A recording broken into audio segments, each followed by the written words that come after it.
পর্যাপ্ত বৃষ্টির মধ্যে ভিজতে ভিজতে আমরা গিয়েছিলাম চরমোনাইয়ের গরুর হাটে। এটা আমার জীবনের প্রথম অভিজ্ঞতা ছিল। আমি চরমোনাইতে কখনো গরু কিনতে যাই নাই। বরিশাল জোনে যারা আছেন সবাই চরমোনাইয়ের হাটের কথা জেনে থাকবেন। আমরা বৃষ্টিতে ভিজে ভিজে আমরা হাটে ঢুকলাম। হাটে ঢুকে একটা পরিবেশ দেখতে পেলাম, যেটা দেখে আমার দু চোখ জুড়িয়ে গেল।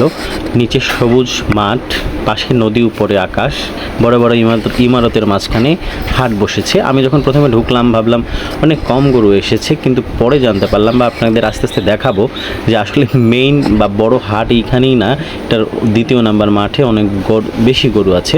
তো আমরা গরুর মালিকদের সাথে কথা বলতে থাকলাম, এক একটা গরু দেখতেছি আর দাম করতেছি।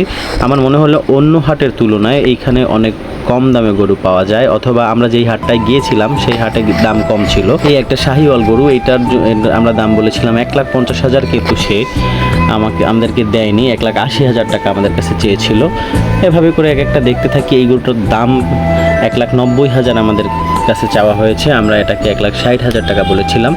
এভাবে করে আমরা একটা একটা গরু দেখি আর আসল মাঠের দিকে আগাতে থাকি। তখন আমি জানি না যে সামনে কত গরু রয়েছে। আস্তে আস্তে আপনাদেরকে দেখাবো। আমি আরও একটা জিনিস চোখে পড়লো, যেটা লক্ষ্য করলাম সেটা হলো এই হাটে আমি কোনো গরু দেখি নাই যে এই গরুগুলো একটু অসুস্থ। এটার একটা কারণ হতে পারে এটার পরিবেশ। গরমে যে গরুগুলো আসলে হাঁপানোর কথা ছিল বা স্ট্রোকের সম্ভাবনা ছিল, সেই রকম পরিবেশ এটা না। যারা গরু বিক্রি করতে চান তারাও এখানে আসতে পারেন, একদম মনোরম পরিবেশ। সবচেয়ে বড় কথা সেটা হচ্ছে এই হাটে খাজনার ব্যবস্থাটা। যত গরু বিক্রি করবেন, যত বড় গরু কিনবেন বা বিক্রি করবেন বা ছাগল কিনবেন, 50 টাকা ছাগলের জন্য আর 100 টাকা মাত্র গরুর জন্য। যেমন আমরা যে গরুটা কিনেছিলাম, আমরা 2টা গরুর জন্য 200 টাকা খাজনা দিয়েছি। আমরা এখন মূল হাটের ভেতরে ঢুকে পড়েছি। এখানে আরও একটা জিনিস ভালো লাগলো, কোনো বাহিরের গরু বা ইন্ডিয়ান গরু নেই, সবগুলোই দেশি গরু, নিজেদের হাতে লালন পালন করা গরু।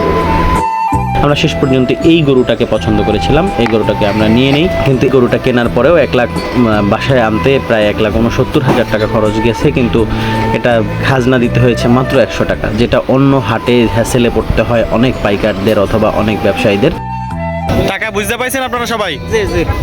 সমস্যা আছে আর কোনো? না, ইনশাআল্লাহ কোনো সমস্যা নেই। আমরা খুশি হয়েছেন? ইনশাআল্লাহ আমরা খুশি হয়েছি। কোরবানির দিন দাওয়াত রইল, যাইবেন যদি আশা করি যাবেন, না হয় তাহলে তার করে কি না? ওটা উঠছে না, এটা উঠবে এমনি। বাসায় কুরবানি দেওয়ার জন্য গরু কেনার দায়িত্বটা মিনিমাম আরও 15 বছর আগে থেকেই আমার উপরে ছিল। তো সেই অভিজ্ঞতা থেকে আমি যেটা দেখলাম, চরমোনাইতে আমি প্রথম আজকে গরু কিনেছি। সব হাটের চেয়ে এখানে গরু কিনে আমি মজা পেয়েছি। তাই আপনাদেরকেও বলবো, যদি ভালো লাগে চরমোনাইতে চলে আসুন।